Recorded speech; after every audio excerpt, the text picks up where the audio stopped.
Hello everyone, welcome to Apti Plus Academy for Civil Services. It's a video on daily news and editorial analysis, which I'll be covering from the Hindu and Indian Express. The important news and editorial that would be relevant for the preparation of civil services examination will be discussed in this session. Let's get started with the news topic list. Today is 6th of June. The first important news is NIRF ranking, that is National Institutional Ranking Framework, that is for 2023. Second, draft of cyber security agreement for G20 countries. Third, health working group of G20 meeting. Second last, that is India United States Defense Industrial Corporation. And the last is an editorial, It's Times for Africa. Apart from the news and editorial discussion, at the end of this video, there will be MCQ based questions. These questions will be based on current affairs that will help you for the upcoming prelims examination. So without any further ado, let's get started. And if you are new to our channel, do not forget to subscribe Apti Plus Academy for Civil Services on YouTube. If you like this video, if you find this video informative and helpful, do press the like button. So starting this session with the first news, that is National Institutional Ranking Framework 2023, something important for General Studies Paper 2, that is issues related to development and management of education and human resources. So NIRF, that is a ranking for 2023, which was released by the Ministry of Education, or even this was the earliest name, which was known as Ministry of Human Resource Development, but now it is known as Ministry of Education. Now the latest ranking cover 4 categories, which include overall, colleges, university, and research institutions. Now the subject of domain is also specifically mentioned in the ranking, which varies from engineering, management, pharmacy, law, medical, architecture, planning, dental. New additions are there, that is the agriculture and elite sector. So these are the part that will be relevant and can be relevant for the prelims examination. Now category wise institution ranking की अगर बात करें, among all category, IIT Madras has retained the position as to be the best educational institution in overall ranking for the 5th consecutive year. So पांचवी बार ये जो recognitions है IIT Madras को फिर से मिली. Now, the Indian Institute of Science Bengaluru has been rated as the best university in the country for 8 years in a row. Miranda House, which is a college under University of Delhi, has been ranked as a best college. It's a women college. Now, Indian Institute of Management Ahmedabad has been top management institute in the country. Now, subsequently, there are some other categories like the National Institute of Pharmaceutical Education and Research, Hyderabad, has been named as the best institute in the field. Then we have for medical, All India Institute of Medical Sciences, better known as AIIMS Delhi, has been named as the best medical colleges in the country.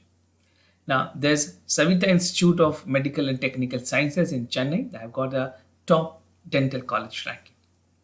Then for the law section, that is the National Law School of India, Bangalore, were rated to be the best law college in the country. And Indian Institute of Technology, Madras, has received the honor of Best Engineering College for the 8th consecutive year. So overall, में best में बात करें, then IIT Madras. For engineering also, IIT Madras backed this ranking for consecutively 8 in a row. Now research categories की अगर बात करें, there are different domain and category. If you want to read more, you can refer to the NIRF website. But essentially not required for the examination although, but कुछ basics आपको पता होने चाहिए, that I'll be discussing. Now for research category, the Indian Institute of Science, that is Bangalore, has stood first in the research institution for 3 consecutive years. And ISC was followed by Jawaharlal Nehru University, which is there in Delhi. Jamia Millia Islamia, again the university which is there in Delhi, is the second and the third best university. National Institute of Pharmaceutical Education and Research, which is based in Hyderabad, is a top ranking pharma institution in the country, followed by Jamia Hamdard. This is again in Delhi.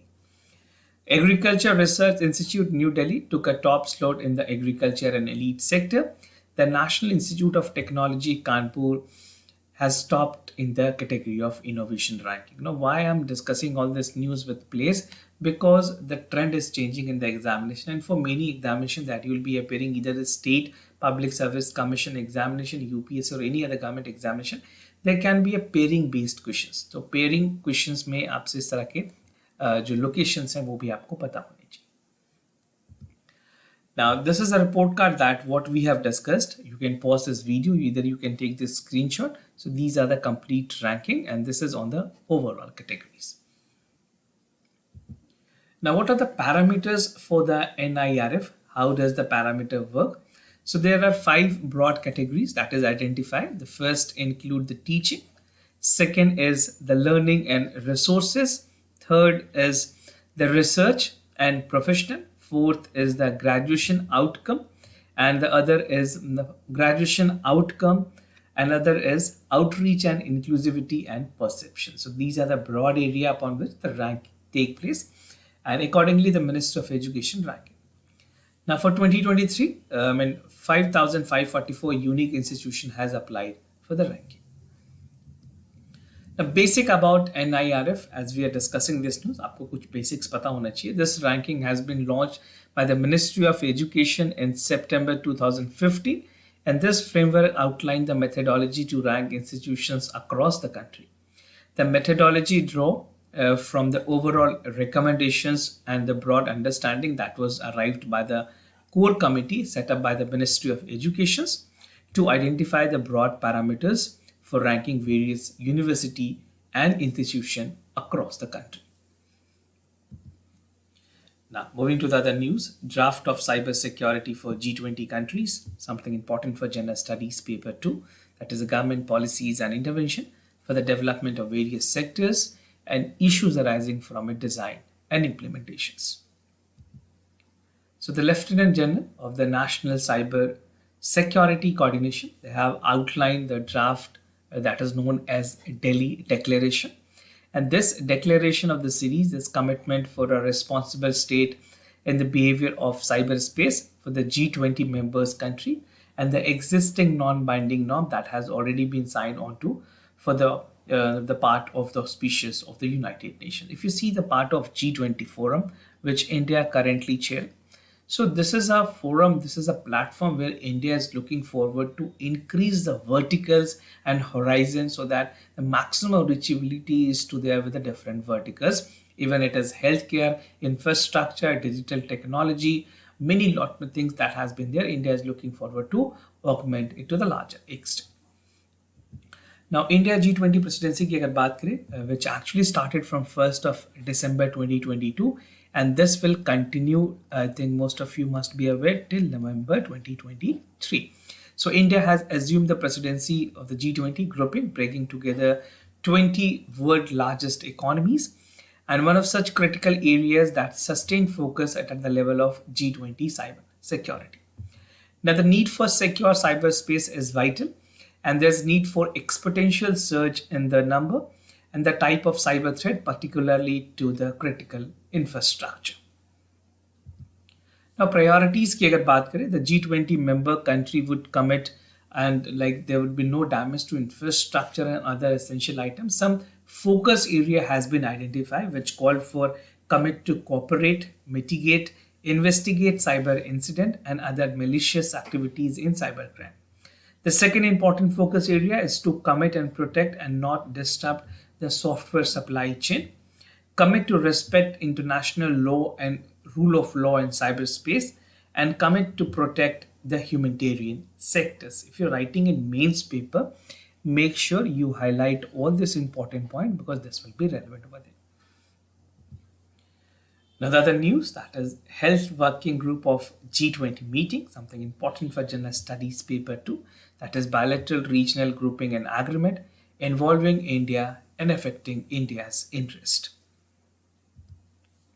So while addressing the Health Working Group of G20 meeting, the Union Health Secretary have cautions that the next pandemic would not wait for us and to make the global treaties, and even call that we need to be vigilant enough. We need to have a preventive approach to ensure that any kind of pandemic or any kind of diseases that is spreading out of the virus we need to have all precautionary measures and preparatory measures. He said that the need of the hour is to ensure the next pandemic sees us adequately prepared, as a billion of lives and livelihood would be at this stake. Definitely, we have seen that during the COVID-19, even the country was not prepared. Globally, like developed countries have seen devastating effect. So this is the time we need to learn a lesson and make all preparation in advance, so that if down the line, 50 years or even a decade, India should be prepared enough. Now, WHO response की अगर बात करें, the World Health Organization's emergency के जो director उन्होंने कहा that is a time to come together and ensure that the vaccine diagnostics are needed. If you see the part of the requirement which was there for the COVID-19, बहुत ज़्यादा vaccines की shortage भी हुई कई countries में, and now India on that stage was fortunate enough that we are the world largest producers and manufacturers of the vaccine. Basically, we are the largest manufacturer of the vaccines. तो यहाँ पे एक advantage हुई कि India के बहुत सारे if you see the part of specifically the company that is serum institute of India, उसके बाद Bharat biotech, these were the companies that has actually come up to make the vaccine. But again, we need to always have a precautionary measures, and India is a global player and a strong manufacturer for pharmaceuticals and fantastic innovations in digital healthcare areas. Now, in the strong positions, India provided healthcare services to last mile. Even we have given vaccines to the countries, African countries, and helped them at this particular conditions. So it was very appropriate for the G20 presidency. India is focused on the issue on the time. Basically, India was more concerned, and the priority was given on the humanitarian grounds. Digital health की अगर बात करें, which is again a priority. If you see the part of G20 meeting, digital health is again prioritized by Government of India and as a member of G20. So digital health is about strengthening the primary healthcare system, improving universal health coverage, providing timely and relevant data, decision making and resource allocations. उसके अलावा digital health is also a pathway to achieve universal health goals. जिस तरह से India में universal इम्यूनाइजेशंस है, universal health targets की बात की गई, सो उसी तरह से यूनिवर्सल हेल्थ गोल भी डिजिटल हेल्थ के थ्रू अचीव की जा सकती है. In this context, Niti Aayog have stated that the digital health enables the universal health coverage through a seamless exchange of health and information, provided system patients policy makers to go on through multiple systems. Now, moving to the other news, IndiaUS finalized the roadmap for defense and industrial cooperations. Something important for general studies paper 2, that is the effect of policies and politics of developed and developing countries on India's interest and India's diaspora. So recently, India and United States have concluded their roadmap for defense industrial cooperation, and this will guide the policy directions for the next few years. This will be a roadmap in high technology areas and identify the opportunities for co-development and co-productions. So why we are discussing this news? Because the US Secretary of Defense is on a visit to India, और ये सारी बातें उसी bilateral meeting में हुई, and even both countries are looking forward to augment the part of defence industrial cooperations. Road map की अगर बात करें, the project engage between the two countries will provide further cooperations in the area of intelligence sharing, surveillance, recognitions, and even the part of the munitions and undersea domains. दोनों countries ने co development की बात की है with a new technology called co productions of existence new system, beside facilitating the cooperations between the defense startup ecosystem in two countries. See, when you see the part of the defense manufacturing, even the startup is building up in India. That is a plea at the niche state, but definitely we are working on that, and progress has been seen substantially. The two countries, that is India and United States, is critical for ensuring the free, open, and rule-based Indo-Pacific order, and India has always been vocal about the part that Indo-Pacific is something where a rule-based order, transparency should be promoted. Now, the US initiative on critical emerging technology, this is something that you should know, and we have already made a discussion. मैंने आपको कई बार इसके बारे में बताया. This is a technology which was actually signed last year to elevate and expand the part of strategic technology partnership and defense industrial cooperations between two countries. If you're writing this question in IR in general studies, and if you're attempting a question on India and US, right? If you're attempting a question on India and US bilateral relation, you have to basically highlight this. And if you're a student of PSIR, अगर आपकी optional PSIR है, तो आपको ये सारी चीजें थोड़ी detail में पता होनी चाहिए. The ICT is expected to forge a close link between the government, academy, and other institutions for like two countries in an area such as artificial intelligence, quantum computing, 5G, 6G, biotech, space, and semiconductors.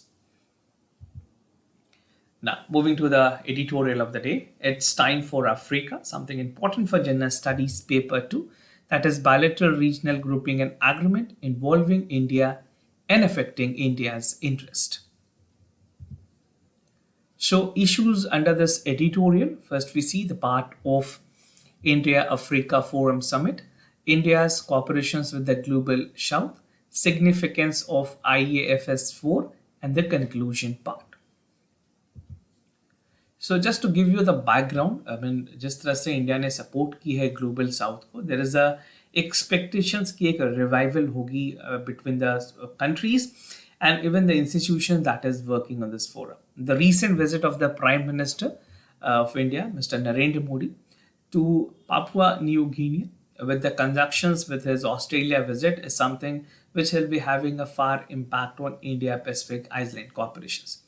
The External Affairs Minister has received the consultations with 15 members of the Caribbean community and 8 members of SICA and the Central America. Now, India cooperation with Global South की अगर बात करें, the most visible aspect of this cooperations is the Global South and engagement with Africa. और 3 African summits already हुए हैं. अगर if you see the timeline, it was the first was there in 2008. Just to correct you, 2008. Now the second was held in 2011 and third in 2015. Now this is the 4th summit that has been held in 2023, which is again a lag of good number of years because of pandemic also it was disrupted. Now the African Union is holding its partners. It's time for India to hold the India-Africa Forum Summit 4 during its G20 presidency. So this is again a fortunate that India is currently holding the G20 also. Now, significance की अगर बात करें India Africa Forum Summit की, the first is that India is hosting this part, and first and third summit were held in India, and the second was actually held in Addis Ababa, which is a seat for AU commissions. Now, 3 years ago, AU has recommended to hold IFS 4 in Mauritania. Now, second is the 4th summit की अगर बात करें, this is the time that 2 summits were held in under the Banjul formula. So under this formula only 15 African countries were invited, but अभी की अगर बात करें जो IFS 3 हुई है उसमें almost 54 participant country ने भी participate किया. तो we need to see whether this formula is actually working, because if you see the part of collaborations which is there, more countries are looking forward to join it. तो सिर्फ 15 formula या Banjul formula से ये काम नहीं बनेगी. Now, IFS is a 3-tier platform which 8 regional economic communities and Africa and important bilateral participants are also willing to participate. The third, who will be attending this summit? This is again a question. So, as per the Banjul formula, which called for 15 countries only between India and the part of the African countries. So, यहाँ पे rotational basis पे सारी चीजें होती है. 5 member countries हैं that called for like the South Africa, Niger, Senegal, Algeria, Egypt, other countries that lack the adequate representations. और अगर बात करें REC की तो इनमें भी इनकी balance of power होने की काफी ज़्यादा ज़रूरत है. Now to conclude this part, first and foremost that जो formulas हैं, जो Banjul formula, we need to work upon this fast. The Banjul formula need to be revamped. जहाँ member countries हैं और participations की ज़रूरत है. It is unclear that the chair of the organizations, since no summit has been held, and even inviting Morocco as a best since Algeria and Egypt has already been in the list. So what we need to do, we need to incorporate the fact that most countries should have the representation. And this format should also, along with locating the summit in Addis Ababa, will be feasible the way out. And it will hold an argument where G20 presidency in real time. So India can also aid with the G20 of the fact that yes, the recognitions for the countries, for the African countries or the African Union countries should be given the priority, and even the recognitions can be made at such important forums. So this is how you can conclude your answer. Moving ahead with the MCQ questions of the day, before I proceed, just to tell you the answers of yesterday's questions. For first question, the correct option is A. For second question, the correct option is B. Today's MCQ for practice, that is the Journal Culture Center. This council was set up by the Ministry of Home Affairs. The government provide regular annual grant to conduct various activities, right? So do check out for the correct options. Now the second is Agni 5. It is air-to-air surface nuclear capable and ballistic missiles. It's carry both nuclear and traditional weapons. So do check out for the correct option. Practicing a lot more current affair questions will give you an added advantages over the upcoming prelims examination. So do check it out. We have a lot more other platforms where the questions are there in the social media. You can practice from there. This was all about for the daily news and editorial analysis, followed by the MCQ questions. If you have any other concern, you can reach out to us. We'll be more than happy to assist you. For time being, I'm signing off. Thank you so much for watching this video.